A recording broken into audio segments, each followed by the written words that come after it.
љубов, грижа, среќа, тага, болка, сила, визија, мајка.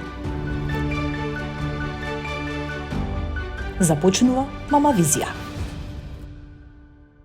Бев многу радосна кога ги видов и двајцата откако го роди Арбан, бидејќи страв ми беше да не ми се случи нешто и да остане Еди сам. Тој немаше да остане сам, меѓутоа како мајка сегогаш мислиш дека тоа што можеш ти да го направиш за своите деца, не може никој друг. И ова го велам и за мојата мајка, која што е, фала му на Господ, жива, здрава, не сака многу, а и ние ја сакаме многу.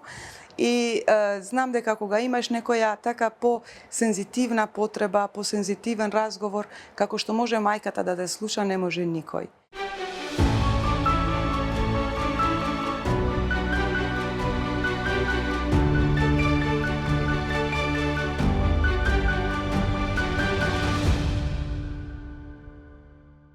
Нашата денешна гостинка е исклучително интересна личност. Позната е од политичките кругови.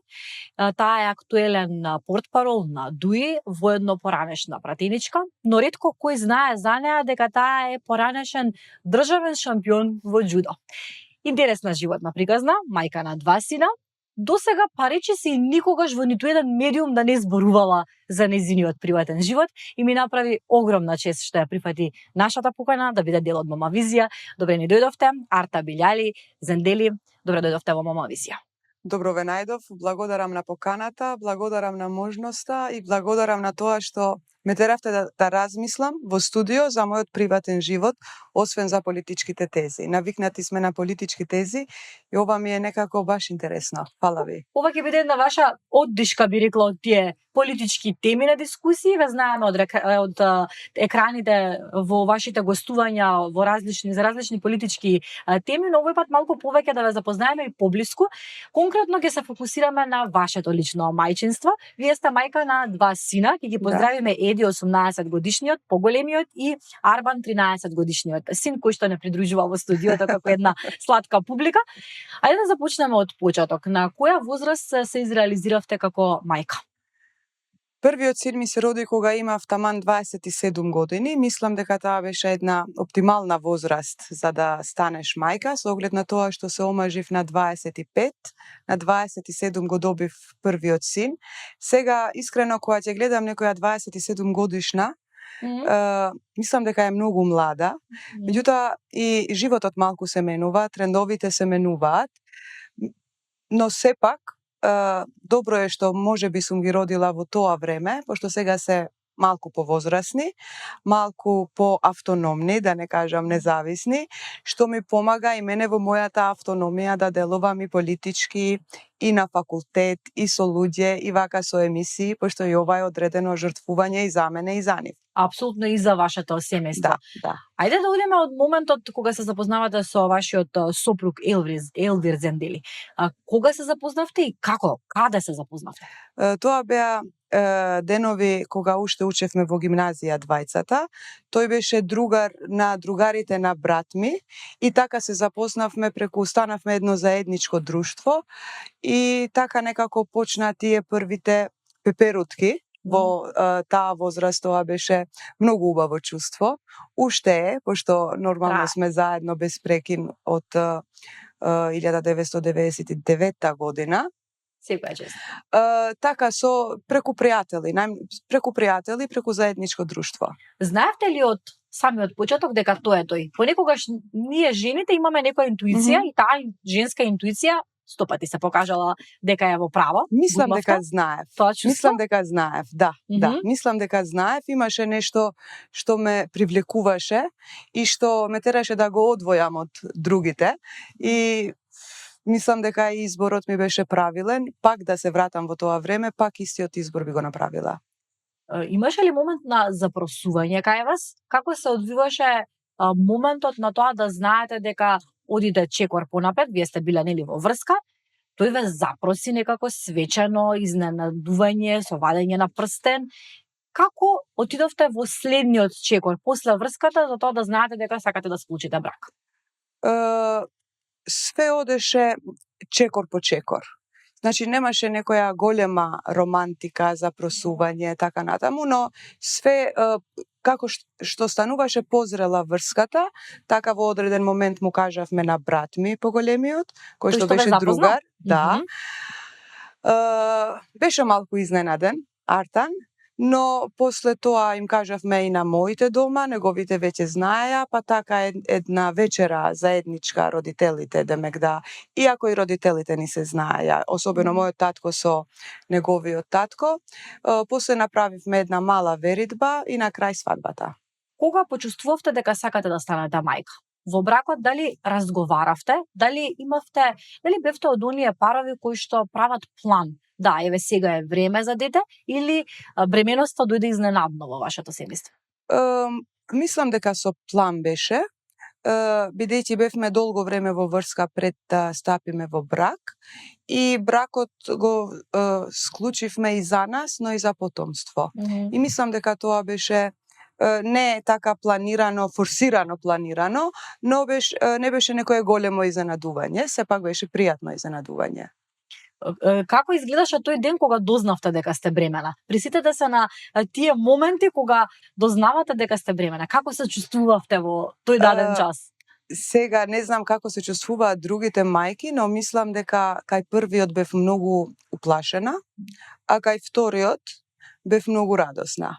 Кај првиот бев уплашена, бидејќи мислев дека ќе навлегувам во еден сосема непознат свет и не знаев што ќе биде, како ќе биде, таа параноја да правам контроли, да проверам ова, да проверам она.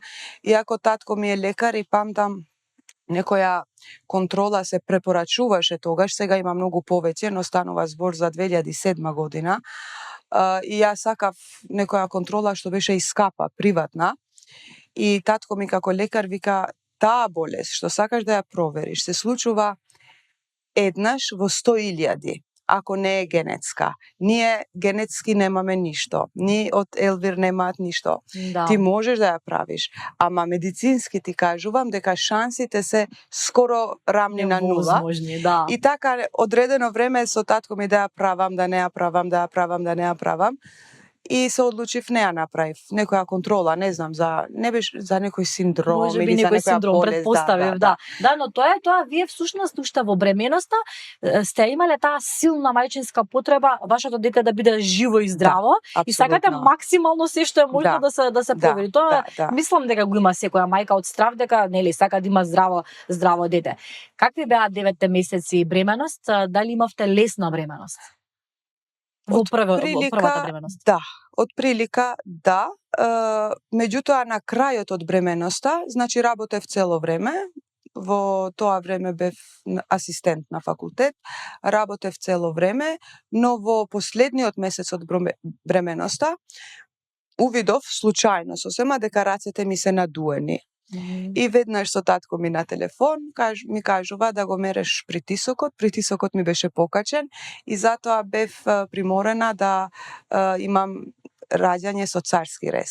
А така поминавте со царски рез? Помина, значи едно 5-16 денови, така не беше многу покачен притисокот, но можеше да прави проблеми и се одлучивме со една докторка во Гостивар да одиме на царски рез, да не очекуваме тие последната недела или последните 7 денови. Да, 27 ми беше крајниот датум, јас го родив Еди на 17 април а на 17 март магистрирав.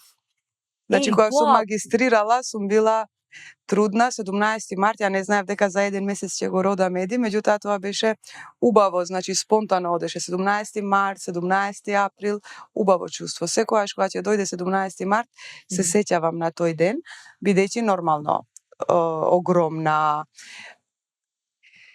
покачив килажа, да, 8 месец, да, покачив и килажа, стрес, амбициозна. Хормони, да не заборавиме. Хормони, да, ама убаво, испадна све убаво. Убава беше таа 2008 година. Тоа ми е едно од прашањата кои што задолжително ги имам испланирано за вас. Вие важите за учена жена, што би се рекло, народски доктор на науки, човек кој што е влезан во политиката. Ви влијаеше ли политиката врз мајчинството или обратно? Влијаеше ли мајчинството врз политиката, вашето вклучување во политиката? Нормално, кога се вклучуваш во политика, имаш се помалку време за по дома и кога си дома или си на телефон да одговараш на повици, да гледаш што се случило и така натаму. Меѓутоа, се обидувам да правам одреден баланс и мислам дека правам баланс. Успевам во тоа, затоа што не сум човек што сака многу да излегувам. Не сум била таква ни кога сум била млада, за ноќен живот, за журки. И ми сметаат тие работи. Таа темна просторија, многу музика, многу чат, секогаш не ги обожавам едноставно. Уште кога сте биле млада, сте сакале по-спокојни места. Да, по-спокојни места и по-сигурни места. Никогаш не би се чувствувала сигурно во ова просторија да има 100 луѓе. И да е темно, и да има чат, и да има голема музика. Гласна музика ви пречи, значи сакате нешто по... Сакам нешто по-спонтано, по-природно. А каква музика слушате? Поп. Така, Актуелна. Да, актуелна. Да се навратиме на мајчинството. Билите со царски рез. Се исплашивте ли тогаш на 27 години кога слушнавте дека треба да се породите? Како тоа во вашите очи, во вашата глава звучеше тогаш кога ви соопштија дека сега сепак споредбено, речи се секоја жена сака се да оди природно, некој сака царски рез, но како вие го воспримивте тоа како информација? Јас и тука сум била неправедна кон децата. Кај првиот мислев дека тоа не е ништо. И бев дури и радосна, што барем нема да видам болки, нема ова, нема она. Меѓутоа, кога дојде и второто да го родам, и немав ниту еден сигнал дека треба да се роди, а времето поминуваше, чекав до последен момент, и истата докторка ми вршеше притисок, дојди Арта, да не претераме, не знаеме што може да ти се случи. Немавте контракции? Ништо. Значи 2 деца сум родила, не сум имала ниту болки, ниту контракции. И кај Еди така бев радосна, супер, бар нема да чувствувам болка, ќе биде се во ред, но кога требаше после по втор пат да одам на по тој пат, навистина ми беше многу страв. Ми беше страв не за мене, дури не и за Арбан, за вториот, ми беше страв за Еди. Пошто не знаев, некако тие хормони влијаат, дали ќе се разбудам, да не ми се случи нешто. И се мислев на Еди, кој што имаше само 5 години, што ќе прави Еди без мене. Како ќе го продолжи животот без мене. И се сеќавам кога се разбудив од втората анестезија, така кога се присебив, првото прашање како е бебето, и едва чекав да ми кажа дека е добро, и прашувам каде е Еди, дали Еди знае. Тоа ми беше... И бев многу радосна кога ги видов и двајцата од како го роди Арбан, бидејќи страв ми беше да не ми се случи нешто и да остане Еди сам. Тој немаше да остане сам, меѓутоа како мајка сегогаш мислиш дека тоа што можеш ти да го направиш за своите деца, не може никој друг. И ова го велам и за мојата мајка, која што е, фала му на Господ, жива, здрава, не сака многу, а и ние ја сакаме многу. И знам дека кога имаш некоја така по-сензитивна потреба, по-сензитивен разговор, како што може мајката да те слуша, не може никој. И бев малку уплашена да не го лишам Еди од таа можност во иднина, но за среќа све испатне. Све испатне добро. Ме наиживте. А како ви течаа 9 месеци со втората бременост? Имавте лесна бременост? Супер, не. Мислам супер. Све беше најдобро, работев до 2 јуни, завршуваше семестарот на 2 јуни, работев до 2 јуни, бидејќи 9 месеци е породилното, па сакав после да сум слободна до 2 април, во јуни ми се роди Арбан, 14 јуни, значи навлегов и малку на 9-тиот месец, така со колата нон-стоп од Гостивар во Тетово, на факултет, по скали, но не сум имала проблеми, воопшто не сум имала проблеми. Може би и затоа немав ни контракции, ни болки, ни ништо. Не сте мислеле, добро, сега тоа контракциите не можеме да ги контролираме, нели нормално, но не сте мислеле, вие сте си биле фокусирани на работата и на учењето за време на бременностите и може би тоа ви помогнало лесно да ги поминете тие 9 месеци. Па, може би и тоа е, да. Може би и тоа е и секогаш мислев дека колку и да се фокусирам јас сега, дали е све добро, дали не е све добро, има некоја виша сила која што ги средува работите и се мислев, значи да работам подолго за да имам после породилно подолго, но и тоа не испадна така.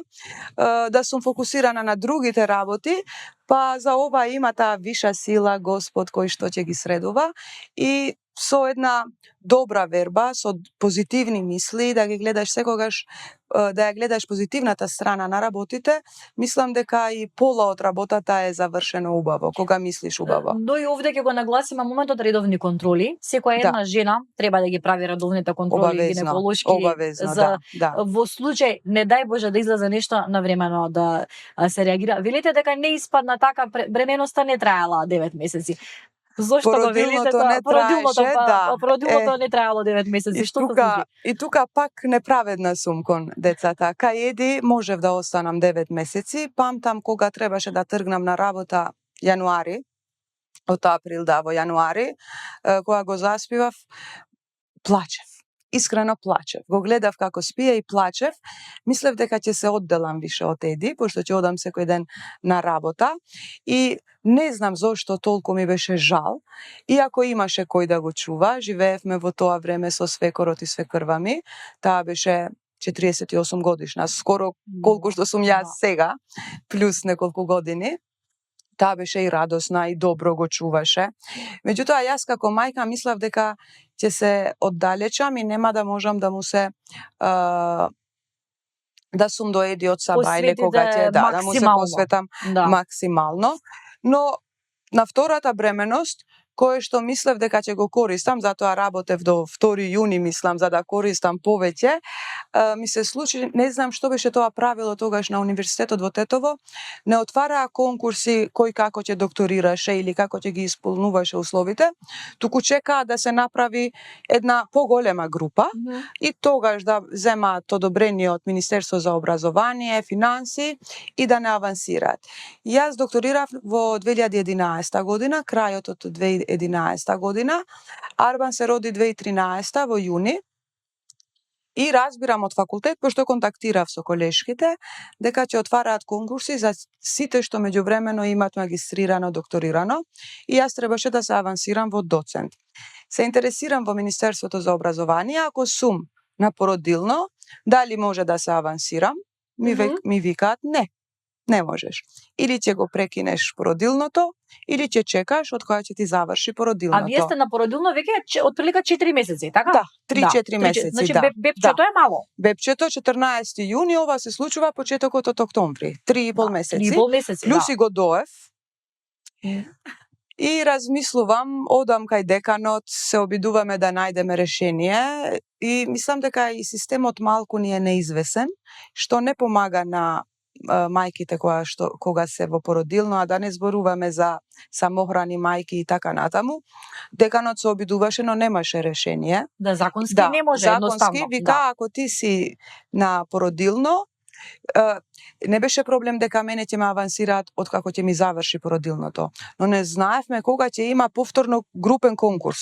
И тоа можеше да значи, например, јас да исполнувам услови, пошто 2,5 години веќе беа поминати, а има и разлика и во платата од асистент во доцент. Не знаеше, не можеше да ми каже кога ќе има друг конкурс. И така се одлучив со многу скршено срце да го прекинам породилното на 4 месеци кога имаше детето. Да. И какви беа тие, тој прв ден кога требаше да го оставите? Многу тежок. Баш кај што беше и многу поврзан со мене. Го доев, беше малото во домот и се сеќавам дека се чувствував многу лошо. Како да имам некогаш со вас на работа? Голема вина. Не го носев, од гостивар во Тетово организирав така да имам настава и да се вратам веднаш дома, да немам дополнителни обврски и успеав, помина некако. Да, поминало и се заборава, не се лути. Меѓутоа, не се лути, бидејќи таа поврзаност му остана уште. Не е дека тој се оддалечи, уште е многу поврзан со мене. Како реагираше Еди кога дозна дека ќе има брат? Многу се израдува, многу. Мислам дека Еди беше тогаш порадосен од сите нас другите. Многу беше радосен. Памтам и имаме една слика дома. Сега правиме слики со овие телефони, ретко кога разработуваме, но во тоа време имавме едно штрак апаратче. Имаме една многу убава слика, овој е скрос мал, само што излезен од болница. Тој така лежи покрај Арбан и се гледаат право во очи двајцата. Значи тоа љубов, да, слика баш братска љубов. Да. Беше многу радосен и мислам дека беше дури и радосен што ќе има братче. А вие имавте ли некаква желба, сакавте ќерка, син, имавте такви размислувања што сакате да имате? Па не че беше лошо да имав една ќерка, меѓутоа многу сум радосна и со двајцата синови, пошто немам ни сестра и понекогаш ми фали таа женска енергија, но нормално дека јас сум многу радосна и со двајцата синови што ги имам. На овој дел мислам дека жртва е мајка ми, пошто со неа сум многу блиска и сега и моабети што можеби можеш да ги правиш со сестрата, јас треба да ги направам со мојата мајка. Како и да е, нека се живи и здрави, тоа е така било напишано. Да, но добро, и пријателки, другарки, братучетки, доколку имате сепак апсолутно може, да, имам женско друштво од сите нивоа, значи од кога сум била многу мала, уште комуницирам и со пријателки што сум ги имала кога сум била на основно училиште, за средно да не зборуваме, па после на факултет, братучетки, Елвир има сестра, исто така се вика Арта, и со нејзе сме многу така на иста бранова должина, иако јас имам многу малку време да ја сретнам, таа има две ќерки, и така некако ми надоместуваат. Имам и внука од брат ми и една чекаме сега од помалиот брат. Така да, ете, сепак постои, но комплетно ве разбирам тоа. Јас имам сестра и го разбирам тоа чувство на споделување и прва другарка и женска енергија во блиското семејство. Знам дека во албанската култура имињата имаат некакво значење. Дали во вашето семејство Еди и Арбан добиваат имиња по нешто? Како ги добиваат имињата? Еди го добива од татко му. Сакаше, значи, да се вика Еди. Мислам дека повеќе му е од Еди Рама. Ама Еди има и значење, значи дека знаење. Ди е глагол, знаење, Еди го знам. Го има и тоа значење. И после, откако дознавме дека сум бремена на второто дете, тоа беше ексклузивно мое право, како ќе го викаме второто дете, што и да е. Имав дилема меѓу Арбан и Илиријан и на крај се одлучив за Арбан. Еве, јас имам ексклузивно право да го прашам Арбан, тебе ти се допаѓа ли твоето име? Вели дека му се допаѓа името, значи мама го погодила во погода. Каков е вашиот сопруг како татко? Како вие би го оцениле? Дали ви помагаше во периодот кога вие бевте леонка, нели мајка со мало бебе, колку беше се присутен како татко во помош на децата? И до ден денес, каков татко е? Значи, ако јас сум тука со децата, тој е спокоен и не се бави со тој дел. Меѓутоа, ако јас не сум, тогаш е 100% посветен. Значи, јас треба да сум одсутна, за да тој да биде 100% одсутен, иако, кога ми треба на вистина помош да ги носи, пошто сега децата имаат курсеви, имаат спортови, имаат родендени, да ги Гостивар не е голем град, но сепак треба да ги носиш. Кога знае дека мене ми е кнап работата, од било кој причини е 100% присутен, но таа машка интуиција, кога знае дека можам и јас, порадо, да, можеш и ти Арта сега ова да го направиш. Присутен беше цело време и знам дека дури и сега што е на работа да го барам, треба да го земеш Арбан ти, пошто нема кај да го носам, тоа ќе го направи. Да. Живеете во Гостивар? Да. Тоа сакав исто да го нагласиме. Каков е животот во Гостивар? Дали го сметате за град каде што може да се расте деца, здрава животна средина, убаво место за децата да уживаат, да растат и да се развиваат како што треба? Гостивар е мултиетнички град и Гостивар е познат по тоа што има многу убав соживот меѓу луѓето. Децата знаат од мали нозе албански, македонски, па некој збори турски да зборуваат. И тоа мислам дека е огромна придобивка, да учиш како растеш, да учиш 3 јазика, тоа е супер. Плюс Гостивар е многу мешан град. Не е на оваа страна живеат овие, на другата страна живеат оние, така да ние моите деца растеа заедно и со албанци, и со македонци, и со турци, и со македонски муслимани, со сите таму, и со роми, со сите во една добра средина. Делот во кој што ние живееме, сега се менува градот. Овие градбите нови го ја менуваат архитектурата на градот, но делот во кој што ние живеевме веднаш имаше една градинка со двор, со огромен двор. Сега и во тој двор изградија еден нов дел од градинката и јас цело време можев од балкон да ги посматрам каде играат, што прават. Контрола, тоа беше на лице место. Да, контрола поради безбедност, пошто јасно. мали беа, да, има и коли. Мислам дека добар е да живееш со мали деца во Гостивар, добро е, пошто не е многу раширен градот, се е блиску, ти треба кола, да ги однесеш, пошто не е ни мал град. Например, да го носиш во стадион да игра фудбал, мораш со кола да одиш и да го земаш и да го врати и да го однесеш. Но мислам дека е добро, релативно добро е. Мене Гостивар ме асоцира на најубавата баклава на светот. Толку ќе додадам да вистина има да најубава. Специјално одиме за баклавата. Да знаев ќе ви донесев од Гостивар, во друга прилика сигурно. Зошто да не? Сакав и уште нешто да ве прашам во однос на воспитувањето на децата. Актуелно е забраната на социјални мрежи на малолетници до 16 годишна возраст.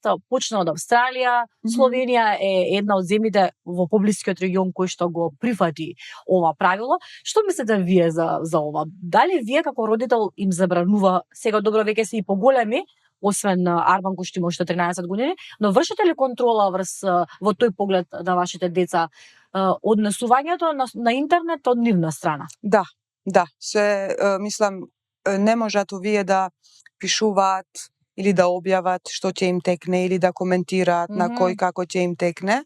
Особено јас не користам TikTok, но по тоа сум многу попредпазлива и убедена сум дека не коментираат работи што не треба да ги коментираат. Прашуваат, мамо, може ова, така? Да, или ќе ми кажат нешто, види што има на TikTok, им викам немојте на тоа да коментирате и мислам дека досега ова наредбодавање добро ми оди.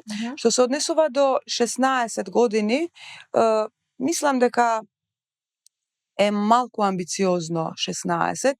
Лично јас, знаејќи дека и кривичната одговорност почнува кај нас на 14, може би 14 е да се намали границата. Да се намали малку границата, бидејќи на 16 после ги ставаш во еден сосема непознат свет кој што може да биде многу примамлив во тие години и не знам колку ќе успеат да се контролираат.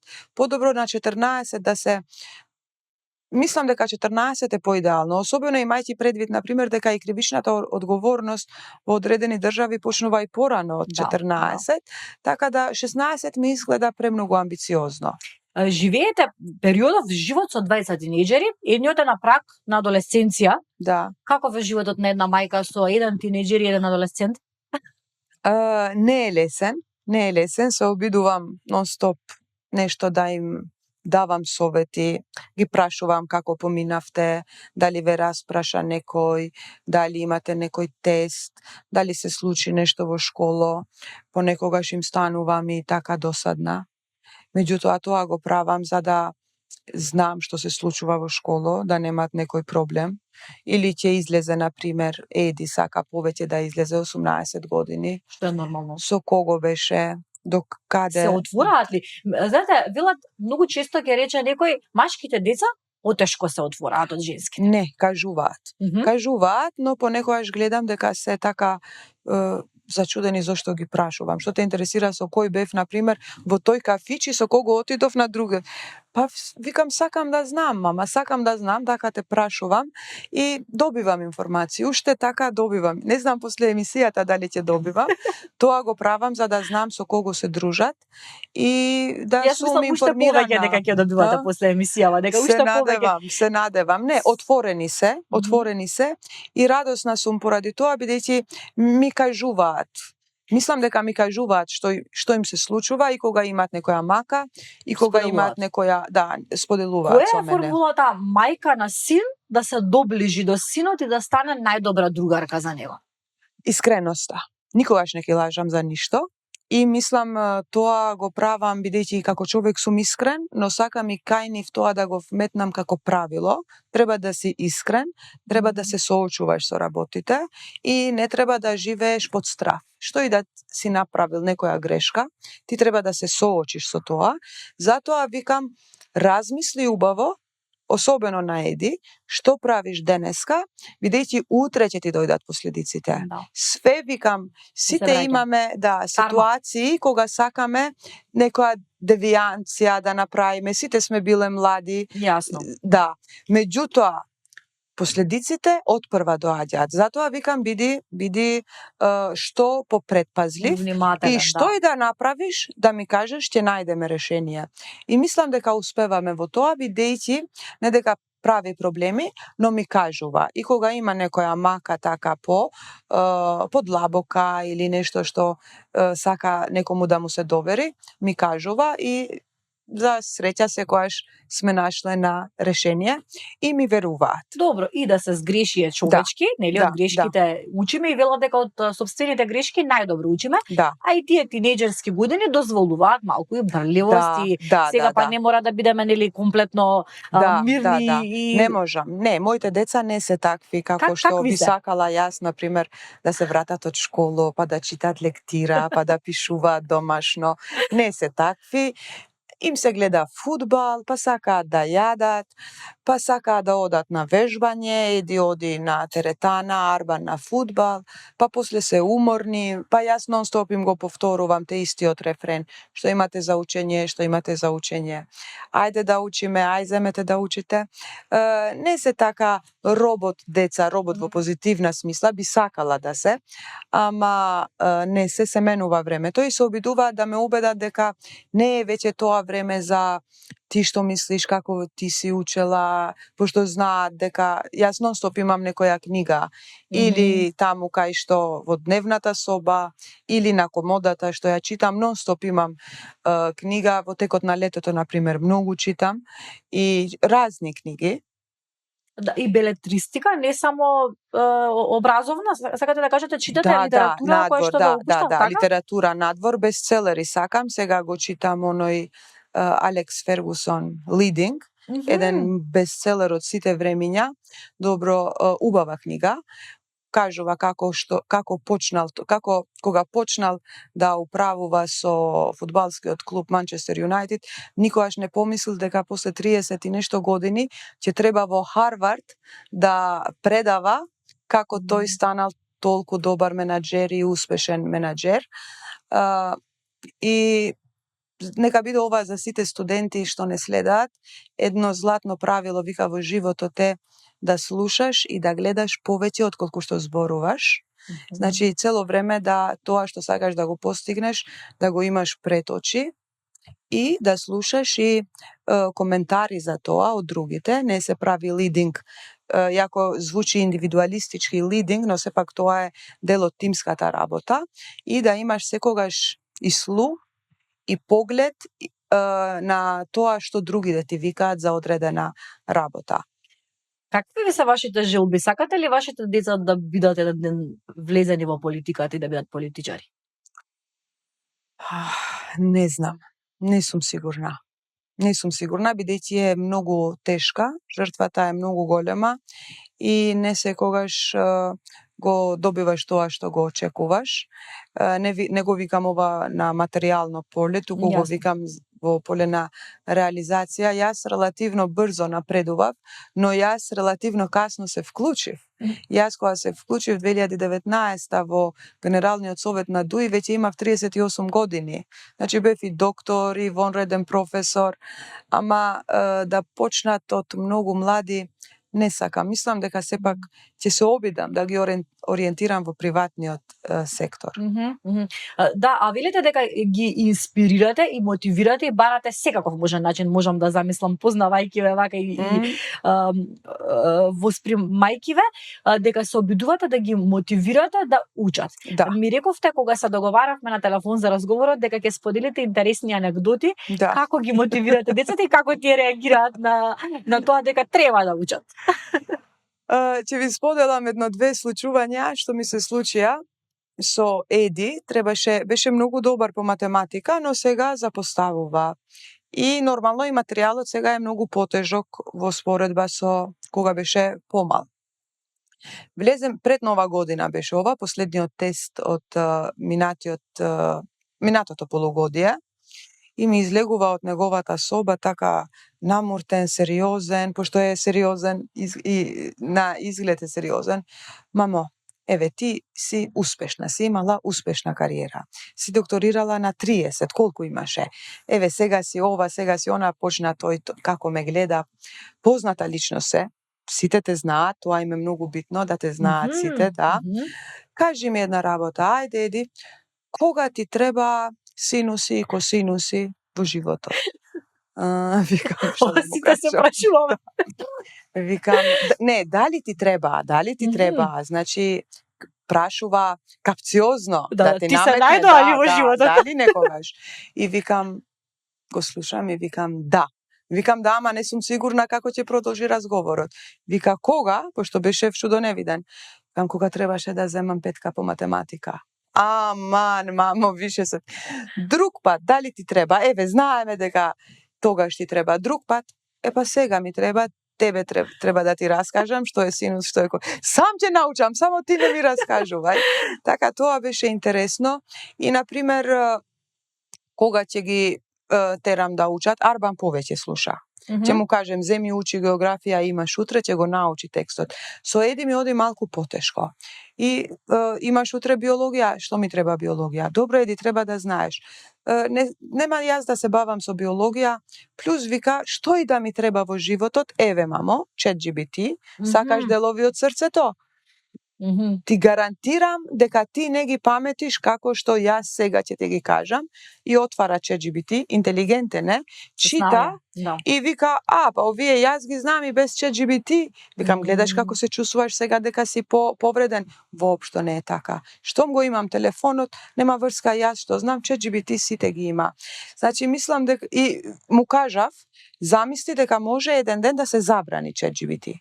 Да се забрани и како ќе се забрани, малку беше така, не го очекуваше тој одговор, како вика ќе го забрана ChatGPT. Замисли дека може да испадне дека не е здраво за психичкото здравје, не знам. Има вируси, што пренесува се. Како што се појави, така може да исчезне. Тоа што го имаш на главата, викам, тоа ти е бесплатно. Од овде на месечина го носиш бесплатно. Другото, што и да имаш, треба кофер, или ти треба ташна, или треба да го ставаш на себе. Знаењето ти е во твојата глава и не ти треба ништо. Можеш да одиш до месечина да се вратиш со твоето знаење. Додека го снимаме овој разговор, во тек е рамазанскиот пост. Сакам да позборуваме и околу вашата религија. Навистина ми се многу интересни, многу ваши обичаи ми се интересни, па би сакала да ги споделиме доколку вашето семејство е во духот на вашата религија, дали постите, дали сте семејство кое што го практикува рамазанскиот пост. Да, постиме и едва и чекаме. Еве денеска кога доаѓавме со Арбан, правевме планови што ќе јадеме вечерва и што ифтар ќе направиме утре, бидејќи вообичаено овие првите денови, 10 дена се така поинтензивно да јадеш дома, после почнуваат дете канат, каниш некого, што вообичаено ги правиме по ресторани. Фала му на Господ, веќе не е тоа да готвиш дома па да каниш луѓе по ресторани. И така правевме одреден план како ќе оди, што ќе оди. За среќа, вика Арбан, сме попладне во школо, значи нема да станеме толку рано. И да, постиме, славиме и Бајрам. И убав месец е Рамазан. Убав месец е. Да, го честитам празникот, ме интересира околу постењето. Многу се разликува од постењето на христијанската вероисповед. Имаме различен тип, и ние постиме и вие постите, но многу е поразлично.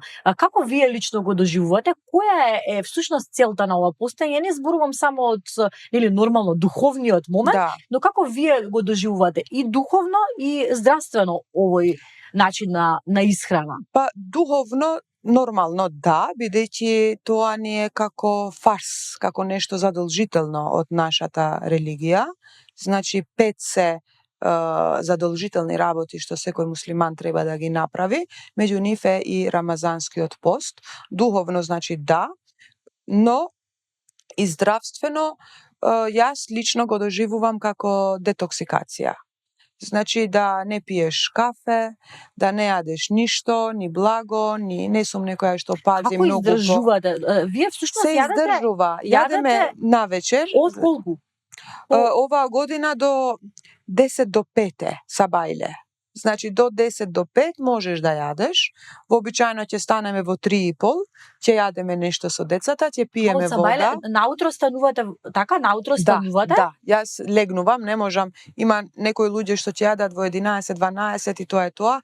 Не, пошто утредента чувствувам многу глад и жал ми е и за децата. Како се издржувате? 3 сата не се малку. Например, да јадеш во 12 и да јадеш во 3 не е исто, да.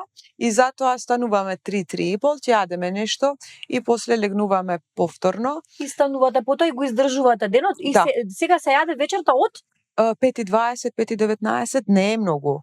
Оваа година сме така среќни затоа што не фаќа летното сметање на времето. Кога фаќа летното сметање на времето е многу подолг. 1 сат подолг, но и зајди сонцето е покасно, пошто е пролет, лето, и оди околу 7, 6:30, 7. Оваа година ни е 5:17, 5:19, така првиот ден, и после ќе се зголемува до 10 до 6, како што видов. И децата го практикуваат постот? Да. Од која возраст почнуваат децата да го практикуваат? Рано почнаа децата да практикуваат, можеби од 7-8 години. Рано почнуваат да постат. Колку што знам, целта на духовното е да се почувствуваме како се чувствуваат тие што немаат. Добро сум го сватила. Да. Тоа е и да се спремаме за разни ситуации во животот, кога можеш и да немаш, може да има некоја природна непогода, да бидеш спремен, да не зависиш само од храната. Имено ова ми е многу пријатно чувство, бидејќи не сум некој гурман, ама не сум и некој што многу пазам. Ако сакам да јадам благо, ќе јадам и во 12 навечер. Ако не, можам и 12 сата да не јадам ништо. Меѓутоа, некако има многу луѓе, за жал, кои што многу зависат од храната. Што ќе јадеме, колку ќе јадеме. Не сакам таква зависност од храната и мислам дека во текот на рамазанскиот пост издржуваат сите што постат и треба да научиме дека животот не е само во храната, тоа зависи во здравјето, енергијата, се, меѓутоа не е приоритет број 1 во животот. Има и многу побитни работи од храната, да не живееме за да јадеме, туку да јадеме за да живееме. Да, но во секој случај мене ми е фасцинантно. Јас сега си велам, вие сега тука толку сконцентрирано, убаво зборувате, убаво изгледате, а сте јаделе пред колку, како му доаѓа пред 12 часа? Не, уште почнат. Вечерва почнува. Вечерва почнува, утре постиме. Така, од утре, Значи сега го почнуваме ние всушност. Кога ја снимаме емисијава ќе се емитува нешто подоцна, но во секој случај сакам да си го разјаснам. Многу во секој случај и утре ова време ќе бидете свежа. Тоа ми е фасцинантно и најверојатно е се во главата. Све е во главата. Уште нешто сакам околу обичаите, исто така ми е интересен обичајот кој што го имате со сунет. Дали го практикувате? Што всушност подразбира овој обичај во вашата религија? И тоа е дел од нашата религија, како суни муслимани, и го практикуваме, мислам сите муслимани во Македонија тоа го практикуваат. Може да има, не верувам дека има некој исклучок, и ние ја направивме го поминавме тоа. Арбан беше 2 годишен, Еди 7. Тоа е дел од нашата традиција. Целта на сунетот е всушност исто така од здравствени причини, колку што знам, така исто таква има. Од здравствени причини и ние како дел од традицијата. Една традиција и култура. Ајде сега малку и за вашето детство, за вашите родители, за вашата мајка која што топло ќе ја поздравиме во овој момент, таа женска енергија која што е ветер во грб за вас сиве овие години. Вие сте родени во Приштина. Ајде, раскажете ми малку за вашето детство, за вашата мајка. Во Приштина сум родена затоа што татко ми работел таму како лекар, до кога почнаа тие масовни отпуштања од работа во поранешна Југославија, и 93-94 се вративме во Чегране. Родена и растена во Приштина, но секогаш кога ќе тргнавме од Приштина за Чегране, иако таму имавме куќа, после ја продадовме, секогаш викавме јас и Артан, Генти не беше роден. Мисла, се роди и тој во Приштина, но беше многу мал. Двајца браќа има. Јас и Артан. Артан е 11 месеци и 2 недели поголем од мене. Значи како близнаци сме, И секогаш викавме ќе одиме дома. Од Приштина, демек овде ќе дојдеме, ќе одиме дома. А најлошо беше што тука немавме ни дом. Одевме кај чичко ми, кај братот од татко ми, но тоа ни беше како ние ќе оваа недела ќе одиме дома, ајде да се спремаме, што ќе земаме да имаме со нас.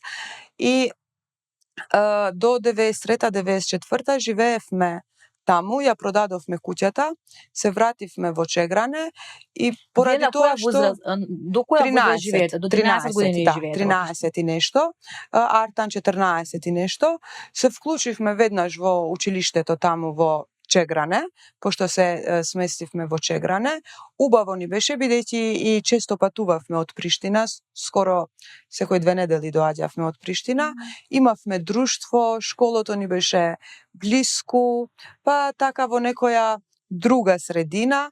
Можам да кажам, тие години во Приштина беа многу тешки, поради тие принудни мерки, и се чувствувавме многу послободни во Чегране, во споредба со Приштина, например, кога имаше и труења на ученици, кога одредени денови не можевме да одиме во школо, така мислам дека многу послободно се чувствувавме во основното училиште во Чегране, Прпарими, во споредба со едно основно училиште во еден главен град, како што е Приштина. Сепак тоа беа школи на главен град во тоа време, убави школи, но слободата е тоа што ни убавото, ако не си слободен, не можеш да го доживееш како што треба. Што значи детството во Приштина не го доживувате како некој убав период од вашиот живот? Од 88 почнаа тие труења и баш во тоа школо кај што учевме ние. И памтам дека мајка ми многу се вознемируваше во тие денови, гледаше вести, ние немавме социјални мрежи и ни кажуваше дека не треба да одите во школо. Зошто не треба денеска да одите во школо, а таа веќе знаеше дека прва смена имало нешто непријатно таман во тоа школо. Татко ми на работа. После кога требаше да почнеме 5-то оделение, мислам, почнавме не во септември, во јануари. Значи имаше така да учиме по домови, тоа не се согласија, беа некои политички тешки моменти тие, но памтам дека во тој период од јуни до јануари не отидовме во школо, но прочитав 40 книги. 40 книги, најразлични, и знам дека на Тогаш сте имале таа татко ми, потреба. да, сум имала потреба и сум имала и волја. И го памтам и ликот на татко ми, колку беше така се депримираше кога ме гледаше како нон-стоп читам, а не можам да одам во школа. Да. Не ми раскажуваше, значи не сакаше сигурно. Сега кога ќе размислам, не сакаше тој да разбира дека колку тој се чувствува непријатно поради таа состојба, но само ме прашуваше до која бројка стигна Арта, до која бројка стигна, и беше горд со тоа. Беше лекар? Лекар, да. По? Цитолог.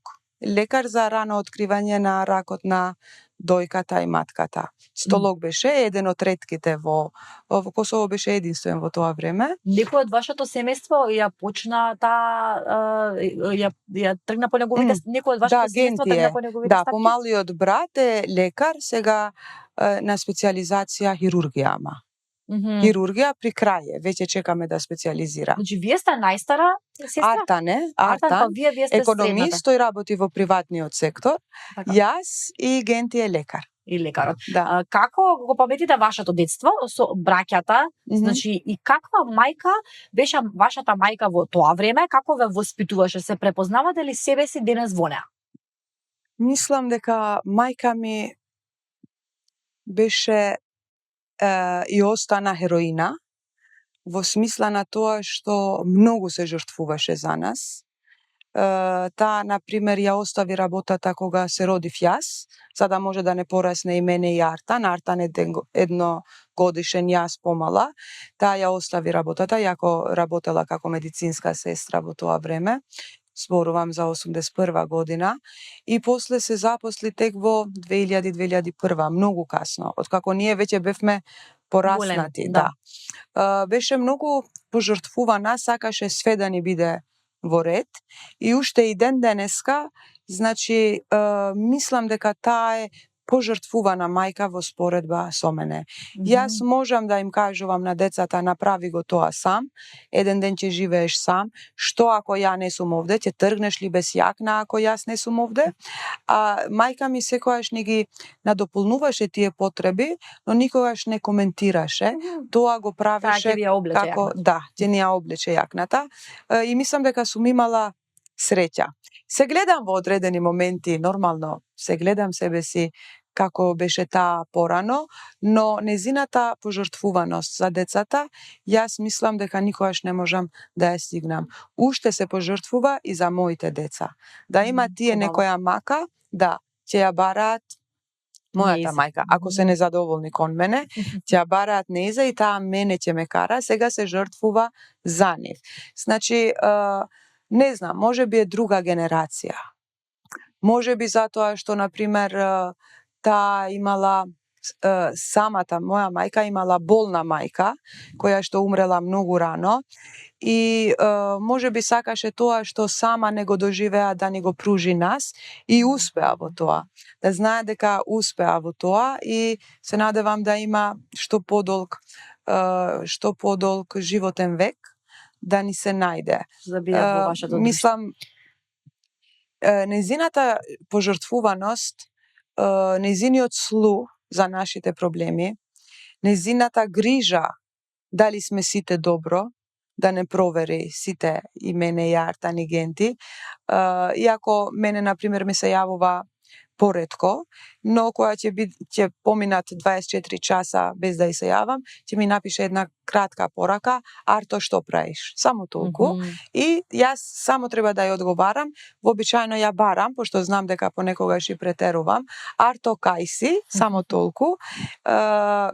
За нив е тоа доволно. Да, за да биде на раат, и ќе ја кажам, ќе те барам, добра сум, ова она кратко, понекогаш ја барам да разговарам. Се надевам дека ќе биде и оваа емисија вистинско задоволство за неа. Сигурно. Со оглед на тоа што кажавте, преубави зборови, убаво е на мајка да слушне што мисли незината ќерка за неа. Многу е битно, бидејќи е многу добар слушател. Понекогаш сите имаме проблеми од различен вид. Имаме нешто што сакаме да споделиме и, например, ќе ја барам мајка ми што праише, ве ја чистам градината, вика. Јас знам дека имаат огромна градина. И јас имам нешто што сакам да споделам со нејзе. Никогаш не ми прави притисок, добро, Арта, ќе те барам покасно. Што, например, не знам јас како ќе настапувам со моите деца, пошто сум многу оптоварена со други работи и знам да им кажам, чекај, за ова после ќе разговараме. Таа никогаш тоа не го прави. А беше ли ваша силна поддршка кога решивте да влезете во политичките води? Не сакаше. Таа како мајка не сакаше, жали беше за моите деца. Значи, што ќе биде од овие деца? Што ќе биде? Ти нема да бидеш дома, што ќе биде? Мамо, јас и онака работам и не сакаше и знам дека 2024 беше, се обидуваше да го крие, но беше и радосна што не, значи мојот број во пратеничката листа не помина и нонстоп уште ми повторува, ама бар овие 2 години си била до децата. Значи тоа е за нејзе, тоа е супер нешто. Но нормално дека е додека бев пратеник, беше голем поддржувач.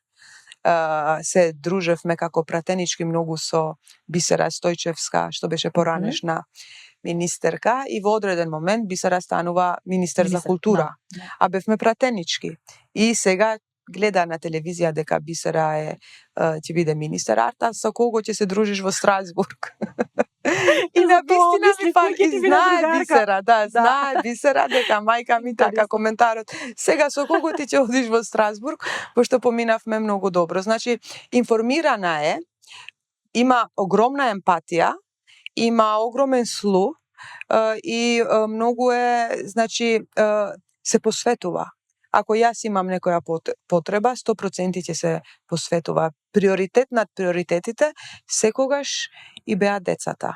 А кажете ми, веќе споменавте, ме интересира дали комуницирате со други политичари, дали сте блиски да одите по дома, вашите деца познаваат некој од политичарите, имате некој што ви е близок друг од јавните личности од политичката сцена? Така близок за да поминеме убаво, ако се сретнеме, да, но да се организираме за да се сретнеме. Дома дали некој ви доаѓа, да имате... Сум имала многу и уште имам добри односи со пратеничката Вјолца Латифија Деми, што беше од Дуи, и таа е од Гостивар, и уште комуницираме, понекогаш и 2 пати на ден, понекогаш нормално имаме други обврски, период така на затишје, но уште ја имаме таа потреба да размениме мислења. Со другите политичари не знам, убаво ми е, например, кога ќе ја сретнам Бисера, Вјолц Бериша, што е од Алијанса, од Зијадин Селја.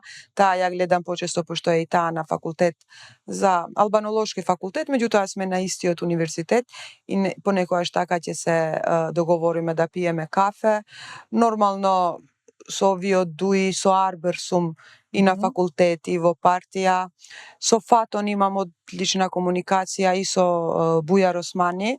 Значи, ако ти треба нешто да секогаш се... Имате и пријателска основа, не само работно. Значи, велам се поминала таа граница, може не ви доаѓаат дома на ручек, но ја имате помината таа граница да испиете кафе. Меѓутоа, нивниот однос, службен однос, пошто Бујар сепак беше министер за надворешни, имаше високи функции, но неговиот кооперативен однос да помогне секогаш ако ми требаше нешто, ни направи и да поминеме одредени бариери и сега да сме и сопартици, но и другари, да можеме и да разговараме и за разни нешта. Не знам дали чувствувате, дали мирисате, мама Визија има мирис. Тоа е овој, се вика Фрида и ова е подарок за вас. Фала ви. Од цвеќарницата Фрида, доколку не ја знаете, топло ви ја препорачувам. Се наоѓа во центарот, во близина на Соборниот храм, наспроти Матица. Ќе ги најдете еден убав подарок кој што ќе ја освежи ваша канцеларија или можеби вашиот дом. Нашиот дом за Рамазан. Уште така е, уште еден подарок од нас, ова се уште едни пријатели Бугар, тоа е накид кој што се надевам дека ќе си го вклопите во вашето во вашиот аутфит. Одбравме нешто интересно со креаторката на Бугар, нешто што сметаме дека може јас ќе ви помогнам за да не го држите. На самиот крај Емисијата ја завршуваме со мамавизија, вашата лична мамавизија за вашите деца. Која е вашата порака која што сакате да им ја испратите? Вашата визија за нив? Без да ја кажам, тие веќе ја знаат да учат што повеќе. Но ова е во склоп на тоа, можеби пошто и суми универзитетски професори, сакам кога луѓето учат и знаат. Мојата порака до нив е секогаш да ја гледаат добрата страна на работите, никогаш да не помислат дека успехот доаѓа ако работиш сам. Да се тимски играчи, секогаш да ги поддржуваат другите, да покажуваат емпатија и да целат да ги постигнат врвовите, но доколку ги постигнат. Да не се гледаат таму како индивидуи, туку да се обидат да земаат и други луѓе на врвот. Врвот е поубав кога има повеќе луѓе. Индивидуата ја прави разликата, меѓутоа тимската работа е таа што ја охрабрува таа индивидуа и помага на таа индивидуа да стигне до врвовите. Да целат што повисоко, јас секогаш ќе им бидам поддршка, понекогаш и ќе ги карам за нешто, но мојата поддршка ја имаат се додека сум жива. Ви благодарам, Марта. Беше вистинско Благодарам и на вас. задоволство што ве имавме и што ја одбравте платформата Мамавизија да раскажете сегменти од вашиот приватен живот. Благодарам многу што бевте во нашето друштво. Почитувани, верувам дека ви беше интересна и оваа епизода. Ете, да ги запознаваме политичарите и од еден друг агол. И тие се луѓе од месо и крв. И верувам дека ви беше интересно да слушате. Доколку ви се допаѓа ова што го носам денеска во Мамавизија, во преубав комплект и преубава кошула, бутик Дона се отворени за вас. Можете да ја погледнете и новата колекција и да уживате во попустите кои што ви ги нудат. Ќе им се заблагодарам на сите што останаа до крај и секако Мамавизија останува на YouTube каналот на Слободен печат. Доколку сте пропуштиле некоја епизода, ќе ја најдете таму. Благодарам.